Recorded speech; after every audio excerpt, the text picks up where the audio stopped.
Guys, आज का हमारा टॉपिक है प्रेपोजिशन। इंग्लिश ग्रामर में प्रेपोजिशन बहुत ही यूज होते हैं। देखते हैं कैसे प्रेपोजिशन आते हैं। देखिए, इतने सारे प्रेपोजिशन हम इंग्लिश ग्रामर में यूज करते हैं, जैसे बिटवीन, अमंग, अलोंग, फिर on, above, in, at, up, down, over. कितने सारे प्रेपोजिशन हैं। ये सारे प्रेपोजिशन तो हम लोग को करने पड़ेंगे ना। जैसे मान लेते हैं इन मतलब भी मैं होता है और एट मतलब भी मैं होता है, तो हम कैसे पहचानेंगे कि कैसे सेंटेंस में इन लगाएंगे, कैसे सेंटेंस में एट लगाएंगे। अक्सर ये स्टूडेंट यही गलती कर देते हैं। जब उन्हें एग्जाम में आते हैं कोई सेंटेंस, तो वो इन का जगह एट का जगह इन लगा देते हैं। क्यों? क्योंकि उन लोगों को पता नहीं है कि डिफरेंस क्या होता है। जैसे कि हम एग्जाम्पल ले लेते हैं। हम बोलते हैं ना, अक्सर कई बार हम बोलते हैं आई एम एट होम, मैं घर में हूँ। मैं घर में हूँ के लिए हम लोग बोलते हैं आई एम एट होम। हम आई एम इन होम क्यों नहीं बोलते हैं? तो एट और इन में बहुत बड़ा डिफरेंस है, इसीलिए हम आई एम एट होम बोलते हैं, इन होम नहीं बोलते हैं। क्यों नहीं बोलते वो तो हम वीडियो में देखेंगे, कैसे जगह पे हम इन का यूज करें, कैसे जगह पे हम एट का यूज करें। तो चलिए इसी के साथ वीडियो को स्टार्ट करते हैं, ताकि हमारे जो प्रेपोजिशन में कंफ्यूजन है वो क्लियर हो पाए। तो गाइज, आपसे रिक्वेस्ट है कि पूरा वीडियो देखिए और आपकी जो भी कंफ्यूजन है वो क्लियर कर लीजिए। तो चलिए इसी के साथ वीडियो को स्टार्ट करते हैं। Hey guys, my name is Pooja and you most welcome to my channel. Let's begin. सबसे पहले है इन। इन मतलब में। एट मतलब भी में। अब कैसे पहचानेंगे कि इन कहाँ लगाए और एट कहाँ लगाए? तो गाइस, जब हम किसी इनक्लोज स्पेस की बात करेंगे तब हम इन लगाएंगे, और जब हम लोकेशन और पॉइंट की बात करेंगे तब हम एट लगाएंगे। जैसे कि पहले इन को समझ लेते हैं, उसके बाद एट को समझेंगे।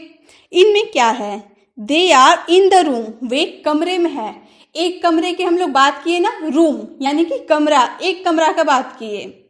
वे कमरे में है, they are in the room. तो जब हम किसी इनक्लोज स्पेस की बात करेंगे ना, तब हम इन का यूज करेंगे। एट का यूज करते लोकेशन ऑफ पॉइंट, जैसे कि दे आर एट होम, वे घर में है। हम अक्सर बोलते हैं ना आई एम एट होम, मैं घर में हूँ। इसका मतलब ये नहीं कि मैं घर के कमरे में हूँ या गार्डन में हूँ या छत पे हूँ। हम तो ये बोले हैं ना, मैं घर में हूँ। घर के किसी भी हिस्से में हो सकते हैं, जरूरी नहीं है कि एक हिस्से में हो। और जब घर के एक हिस्से की बात करेंगे ना, तब हम इन का यूज करेंगे। जैसे इन में हम बोले थे ना कमरे में है, मतलब एक जगह की बात करें, एक हिस्से की बात करें। तो जब हम एक हिस्से की बात करेंगे तब हम इन का यूज करेंगे। घर के किसी भी कोने में हो सकते हैं, चाहे वो छत हो, चाहे वो गार्डन हो, हम कहीं भी हो सकते, कोई भी हिस्से में हो सकते हैं घर के। तब हम एट का यूज करेंगे। Clear guys?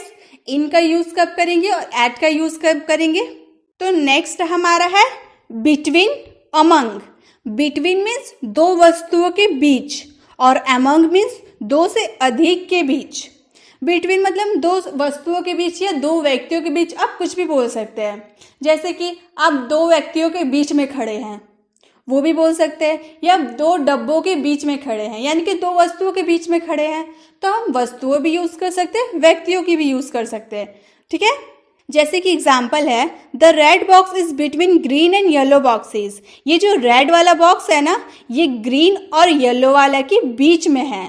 जब हम बीच की बात करते हैं ना, तब हम बिटवीन का यूज करते हैं। ठीक है? और अमंग, दो से अधिक के बीच में जब हम रहेंगे ना, जैसे आप बहुत सारे बॉक्सेस के बीच में हैं, तो जब आप बहुत सारे, एक से अधिक, दो से अधिक की बात कर रहे हैं ना, तब आप अमंग का यूज करेंगे। जैसे he is stand among the boxes, मतलब वो बहुत सारे बॉक्सेस के बीच में खड़ा है। क्लियर? जब हम दो वस्तुओं के या दो व्यक्तियों के बीच की बात करेंगे तब हम बिटवीन का यूज करेंगे।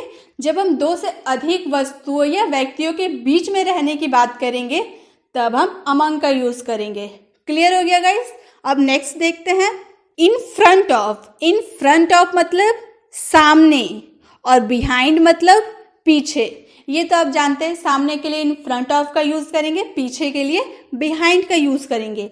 जैसे कि the cat is in front of the box, ये जो कैट है वो बॉक्स के सामने में है। The cat is in front of the box. Clear? Behind का देखते हैं, the cat is behind the box, बिल्ली जो है वो बॉक्स के पीछे में है। तो जब हम आगे की बात करेंगे तब हम इन फ्रंट ऑफ की बात करेंगे, और जब हम पीछे की बात करेंगे तब हम बिहाइंड का यूज करेंगे। क्लियर? अब नेक्स्ट देखते हैं। नेक्स्ट है अंडर और बिलो। अंडर मतलब भी नीचे होता है और बिलो मतलब भी नीचे होता है। अब हम कैसे पहचानेंगे कि कहाँ अंडर लगाए कहाँ बिलो लगाए? अब चलिए ये पहचानते हैं। अंडर, जैसे कि एग्जाम्पल है the cat is under the box. जो बिल्ली है वो बॉक्स के नीचे है, यानी वो बॉक्स के नीचे है। ठीक है, जब किसी चीज को नीचे रहने की बात करेंगे ना, जैसे बिल्ली नीचे है, बॉल बॉक्स के नीचे है, तब हम अंडर का यूज करेंगे। और बिलो, जैसे the cat is below the box. Box के नीचे तो बिल्ली है लेकिन वो उसका नीचे नहीं, उससे नीचे, लेबल की बात कर रहे, उससे लेबल में नीचे है। बॉक्स के लेबल से बिल्ली नीचे है, तो लेबल की जब बात करेंगे ना तब बिलो का यूज करेंगे। और जब अंदर, अंदर आने की, जैसे कि ये बॉक्स के पूरे अंदर में है ना, तो अंदर की बात करेंगे तब हम अंडर का यूज करेंगे। और जब लेबल की बात करेंगे, लेबल देखिए बॉक्स इतना ऊंचा है, इससे लेबल में ये छोटी है, नीचे है, इसीलिए हम इसमें बिलो की बात करेंगे। क्लियर? अंडर का यूज कब करेंगे, बिलो का यूज कब करेंगे? नेक्स्ट है नियर और फार फ्रॉम। नियर मतलब पास होता है और फार फ्रॉम मतलब दूर। ये तो बहुत इजी है, पास और दूर, हम तो ये सब जानते हैं। The ball is near the box. ये जो बॉक्स है ना, इसके सामने बॉल है। जब हम सामने की बात करेंगे तब हम नियर का यूज करेंगे, ये तो आपको पता ही होगा। अच्छा, far from, the ball is far from the box. गेंद जो है, ये गेंद है, ये बॉक्स से दूर है। जब हम दूरी, डिस्टेंस की बात करेंगे ना, तब हम फार फ्रॉम की बात करेंगे। और जब नियर होगा, जब सामने होगा, तब हम नियर की बात करेंगे। क्लियर? पास के लिए नियर, फार फ्रॉम के लिए दूर। अब नेक्स्ट देखते हैं ऑन अबव। ऑन का मतलब ही ऊपर, ऊपर, और अबव का मतलब ही ऊपर। तो अब कैसे पहचाने कि कहाँ ऑन लगाए कहाँ अबव लगाए?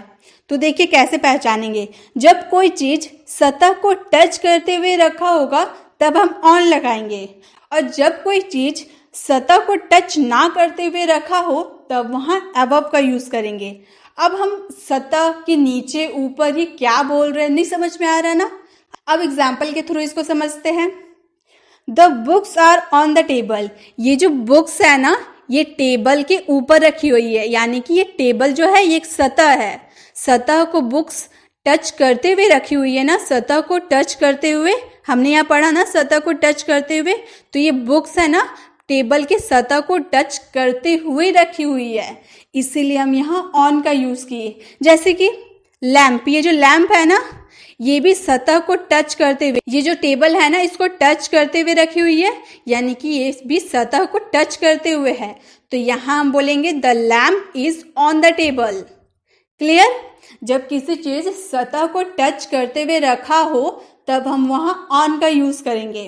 अब देख लेते हैं। जब कोई चीज सतह को टच ना करे, जैसे कि the clock is above the table. ये जो क्लॉक है ना, ये जो घड़ी है, ये टेबल में टच नहीं है, घड़ी इससे इतनी दूरी में है ना, तो जब सतह को ना टच करे तो वहां अबव का यूज करेंगे। और जब कोई चीज सतह को टच करे तो वहां ऑन का यूज करेंगे। क्लियर? क्या हम लोगों ने समझा? ऑन मतलब सतह को टच करते हुए और अबव मतलब सतह को ना टच करते हुए। क्लियर हो गया? दोनों का मतलब सेम था लेकिन यूज अलग अलग था। अब प्रेपोजिशन ऑफ प्लेस की बात तो हो गई, अब देखते हैं प्रेपोजिशन ऑफ मूवमेंट की बात करते हैं। अब आते हैं प्रेपोजिशन ऑफ मूवमेंट। मूवमेंट की बात करते हैं। जैसे अलोंग, सीधे जाने के लिए हम लोग अलोंग का यूज करेंगे। अराउंड, घूम कर जाने के लिए हम अराउंड का यूज करेंगे।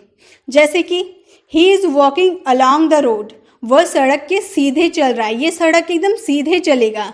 जब कोई इंसान सीधा चल के जाता है ना तो उसके लिए हम अलोंग का यूज करेंगे। ठीक है?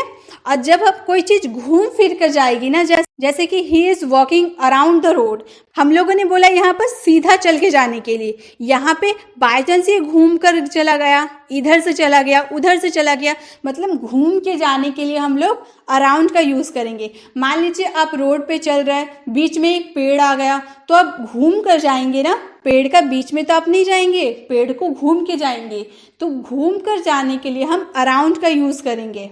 ठीक है, सीधे जाने के लिए अलोंग का और घूम कर जाने के लिए अराउंड का यूज करेंगे। क्लियर हो गया। अब नेक्स्ट देखते हैं। अब है अक्रॉस, थ्रू। अक्रॉस मतलब इस पार से उस पार और थ्रू मतलब इस पार से उस पार। दोनों का मतलब भी तो सेम है, दोनों का हिंदी सेम है, तो अब पहचानेंगे कैसे वो देखिए। I went across the river मतलब मैं नदी के उस पार गया। इस पार से उस पार, मैं नदी के इस पार से उस पार गया। ठीक है, ये समझे। अब इसको समझ लेते हैं, फिर दोनों को समझेंगे। ये है the ball went through the window, गेंद खिड़की के माध्यम से चली गई।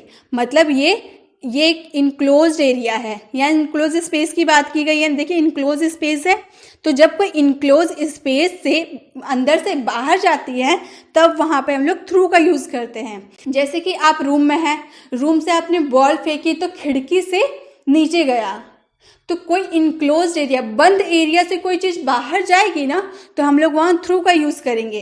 और ये जो आदमी है वो चल के गया, ये तो इनक्लोज एरिया नहीं है, ये तो खुला एरिया है। तो खुला एरिया से इस पार से उस पार जाने के लिए अक्रॉस का यूज़ करेंगे। बंद चीज़ से इस पार से उस पार जाने के लिए थ्रू का यूज़ करेंगे, और खुला स्पेस में इस पार से उस पार जाने के लिए हम अक्रॉस का यूज़ करेंगे। क्लियर हो गया। अब नेक्स्ट देखते हैं। अब आते हैं ऑन टू और ऑफ। ऑन टू मतलब सतह के ऊपर और ऑफ मतलब सतह से अलग होना। जैसे कि example, the cat jump on to the table, बिल्ली मेज पर कूदी मतलब बिल्ली मेज पर जा रही। मेज एक सतह, मान लीजिए ये जो टेबल है ना, ये एक सतह है, तो बिल्ली यहाँ से सतह पे जा रही है। सतह के ऊपर जाने के लिए हम लोग ऑन टू का यूज़ करेंगे। सतह पे जा रही है, जंप करके सतह पे जाएगी, यहाँ से जंप करेगी सतह पे जाएगी, तो सतह पे ऊपर जाने के लिए हम लोग ऑन टू का यूज़ करेंगे। और यहाँ the cat jumped off the table, बिल्ली मेज से कूद गई। ये मेज एक हो गया सतह, सतह से वो कूद कर अलग तो हो रही है, मेज से कूदी तो वो अलग हो गई सतह से, तो सतह से अलग होने के लिए ऑफ का यूज़ करेंगे। क्लियर। सतह पे कोई चीज़ जाएगी तो हम वहाँ ऑन टू का यूज़ करेंगे, और सतह से अगर अलग हुई तो वहाँ ऑफ का यूज़ करेंगे। क्लियर हो गया। अब नेक्स्ट देखते हैं। अब नेक्स्ट है इनटू और आउट ऑफ। इनटू मतलब बाहर से अंदर जाना, आउट ऑफ मतलब अंदर से बाहर जाना। अब example, the cat is going into the box, बिल्ली बॉक्स में जा रही है। कोई चीज़ अंदर से बाहर जाती है ना, जैसे बिल्ली यहाँ से अंदर गई, बॉक्स का अंदर गई, तो अंदर जाने के लिए इनटू का यूज़ करेंगे। जब बिल्ली, जैसे the cat is coming out of the box, बिल्ली बॉक्स से बाहर आ रही है। ये अंदर में थी, ये अंदर में थी, ये हम लोगों को देखा ना अंदर में थी, अंदर से ये बाहर आ रही है, तो वहाँ क्या यूज़ करेंगे? आउट ऑफ का यूज़ करेंगे। जब कोई चीज़ अंदर से बाहर आती है तब वहाँ आउट ऑफ का यूज़ करेंगे, और जब कोई चीज़ बाहर से अंदर जाती है तब इनटू का यूज़ करेंगे। क्लियर हो गया। अब नेक्स्ट देखते हैं। गाइज, अगर आपको वीडियो पसंद आ रहा है तो वीडियो को लाइक करें, शेयर करें, और अगर आप चैनल पर नए हैं तो इसे सब्सक्राइब करें, ताकि जब भी मैं ऐसे इन्फॉर्मेटिव वीडियो अपलोड करूं आप तक पहुंच पाए।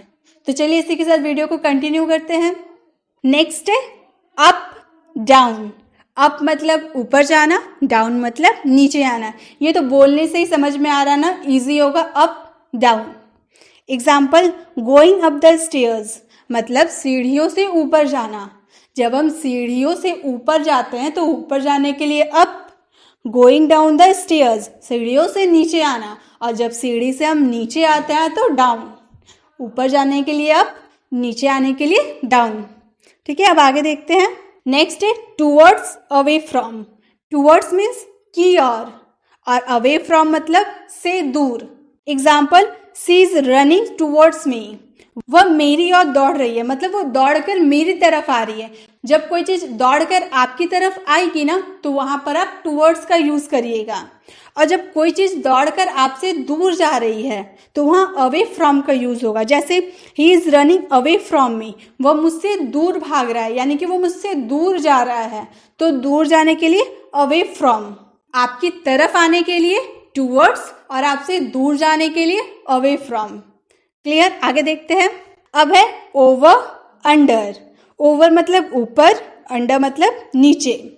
जैसे कि the dog jump over the fence, कुत्ता बाढ़ के ऊपर से कूदा। बाढ़ मीन्स फेंस, ठीक है, फेंस को हिंदी में हम लोग बाढ़ कहते हैं। तो कुत्ता बाढ़ के ऊपर से कूदा, ये एक फेंस है, फेंस है, ये इधर से जंप करके इधर जा रहा ना, तो ऊपर से जाने के लिए ओवर का यूज करेंगे।